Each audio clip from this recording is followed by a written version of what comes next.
Hello, my name is Willie Easter Jr. This is Easterj Films and Books coming at you. Peace. This video is set up to showcase my art, my writing, my animation. But at the same time, I'm using it as a pitch for potential producers out there who's looking for new movies. Maybe be interested in my book entitled Dawn When Age to the Dragon People, which I published back in 2004.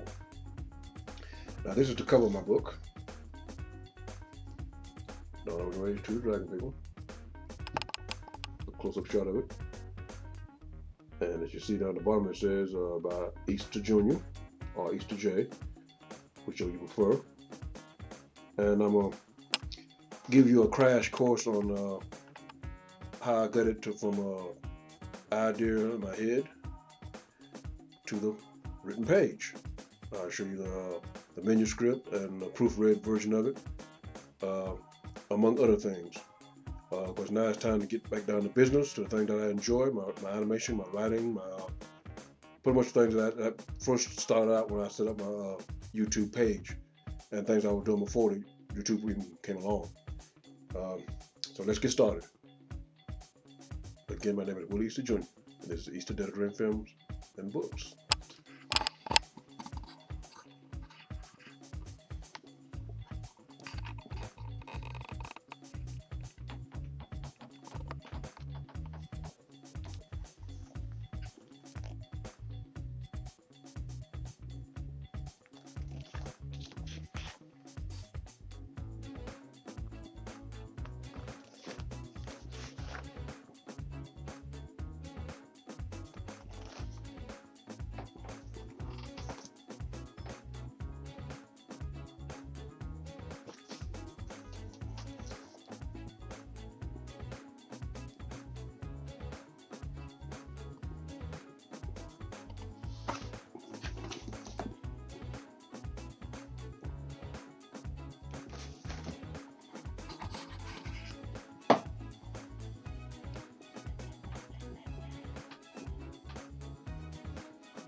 Hello again.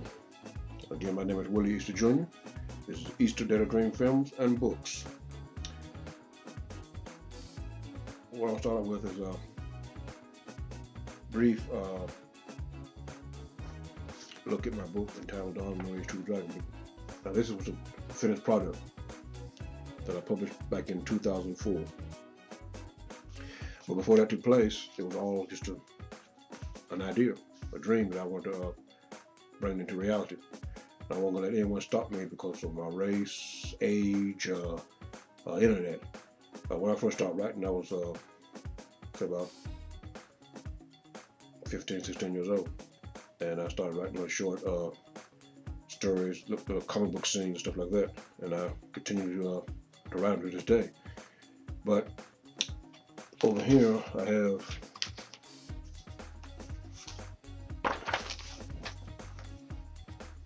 the original manuscript of Dawn When Age after it got proofread. And as you can see here, if you can see that, this was some of the first writings I done towards Dawn When Age to the Dragon People.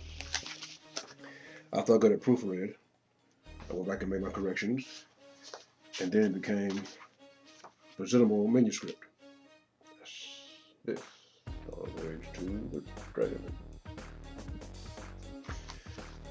After that, I submitted to a publishing company. It was a self-publishing company, and when I submitted it to them, they went through it again, and they sent me a typeset and another proofread to go through. I got a proofread for a second and third time, and I submitted it back to them again, and then I started sending them illustrations and paintings of what I wanted the cover to look like. And right here is as you can see, is the back cover of my book. This is one of the original paintings that I've done. Now, this is the gold demon. It's a creature that lives in a cave. And if you take a real good look in the corner over there, it's got, I don't have the thing over here on this one. It's got gold coins on the ground, right down there. And the meaning of it is the original civilization in this time period didn't start throwing all their material things away, their gold, their money, all those things away, because they become so obsessed with them until it pretty much destroyed them. So they started throwing all the gold and money and material things into this cave, knowing that this creature lived there. And at the time, no one would dare go in and try to retrieve it. So they called him the Gold Demon, because anyone who went to the cave, he pretty much devoured them. And this is the illustration I done back in 2000. And I wanted to use on the back panel of my book, which, as you see here, is pretty much the same creature. This was the original painting I submitted to them, and it went on the back. Same thing with the front of the cover. I submitted that, and when they sent me the final results, this is what I chose. And this is just a sleeve here. If you want to cover the original book, it's just a sleeve, so that I could actually take a look at it and approve it. And I did. The back cover, and that's the front cover. The reason why I'm showing these things is because right now I'm trying to pitch an idea to potential producers out there who may be looking for different type movies, something that's original. And during the process of writing this, I've done a lot of illustrations, a lot of drawings, to bring out the characters better. So when I start writing like my characters, it will be, I'll have a visual guide to go by. And these are some of the characters that I originally illustrated out. You see Aaron the Demon King and Taboo the Witch, his wife, in this illustration. Here you see one of the main characters, Captain George B. Starr. This is just a hand drawing. Well, I showed this illustration to one of my so-called friends, and the first thing they said, well, that's something you done on computer. And no. Every drawing you see here is hand drawn. All of it. It's drawn. I either draw it in ink or I draw it in pencil. This one here is just basically a quick illustration of the lead character at the time when I first created Domino Age. And this is Dr. Franklin's sketch. He's another one of the characters in the book. Now, all these characters, when I first started illustrating, I said I want to be involved in every aspect of my book, both the screenplay, the manuscript, and whatever aspect that I wanted to put in. So I was involved in everything, the writing, the editing, the proofreading, and then I sent it out to professional individuals to go back behind me and check myself, my writing, to make sure everything was in place where it should be. This is Susan Page. She's one of the females in the story. And this is John Thomas and Yvonne Williams. She's a communication officer, and he's a counselor. All hand drawn. This is Brigetti. A lot of people get it mixed up with Bridget, but it's not Bridget, it's Brigetti. It's B-R-I-B-G-E-T-T-E, Brigetti. And she's one of the females also in the story. Matter of fact, I got it from a female friend I knew a couple of years ago. That's how she looked. Very attractive young woman. Well, that's what she's based on anyway at the time. And this is Commander David F. Sharp. And he's the commander of Nighton 1. That's in the story. What I'm going to do now, I'm going to read a quick segment from the beginning of the story. I read a part of my book before, but making this pitch to potential producers pretty much when I restart everything and make it new.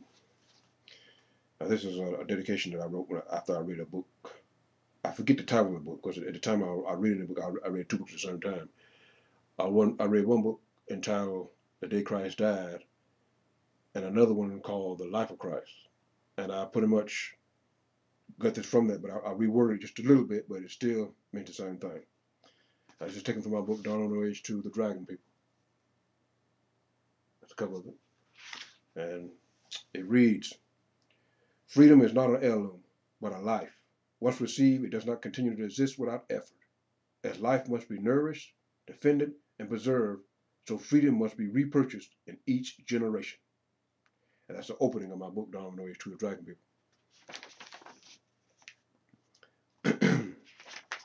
I'm going to flip on over to chapter 1, opening scene. Captain George P. Starr said that he would not leave the planet Bog until he found his friends, namely Susan Page, Franklin Sketch, and Captain Joe Jackson's Blazer Unit.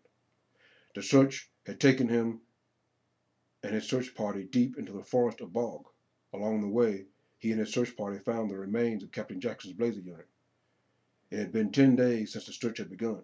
Captain Starr and his search party cautiously approached the remains of Captain Jackson's Blazer Unit.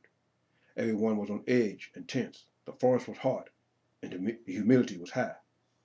Starr and his search party stopped for a brief moment. "Listen up. Everyone stay alert," he ordered. George and his search party slowly walked through and looked down upon the decomposed bodies of Captain Jackson and his men that lay upon the ground. Tom stood beside George and looked down upon the body of one of his shipmates. "What did this?" he asked. "Something evil," Starr replied. "These men were slaughtered," said Tom. Starr angrily said, "And so will be the ones who did this evil thing. Whoever or whatever did this wanted us to find these bodies. But who?"